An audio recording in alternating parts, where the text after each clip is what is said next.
گیت گاتا رہوں میں نبی کے، ہو توفیق ایسی عطا یا الہی۔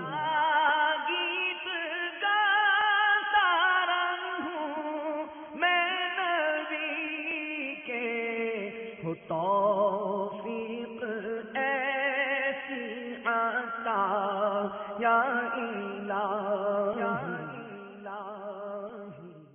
تیرا کرم ہے ذات باری، عطاری ہوں عطاری۔ تیرا کرم ہے ذات باری، عطاری ہوں عطاری۔ نسبت کیا ہے پیاری پیاری، عطاری ہوں عطاری۔ نسبت کیا ہے پیاری پیاری، عطاری ہوں عطاری۔ تیرا کرم ہے ذات باری، عطاری ہوں عطاری۔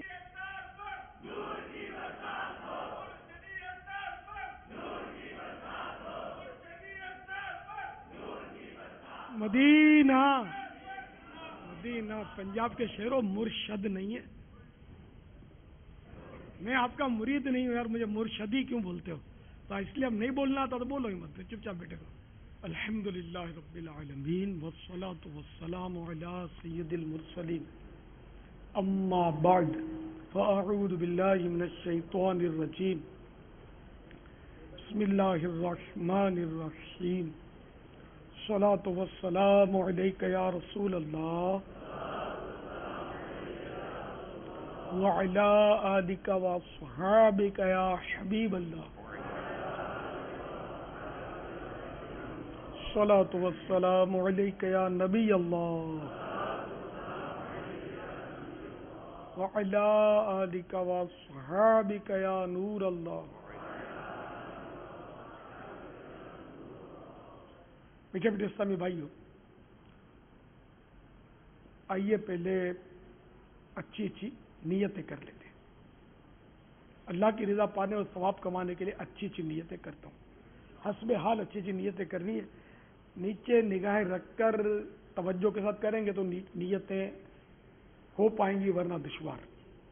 اول تا آخر مدنی مذاکرے میں شریک رہوں گا۔ مدنی مذاکرے کے ذریعے علم دین حاصل کروں گا۔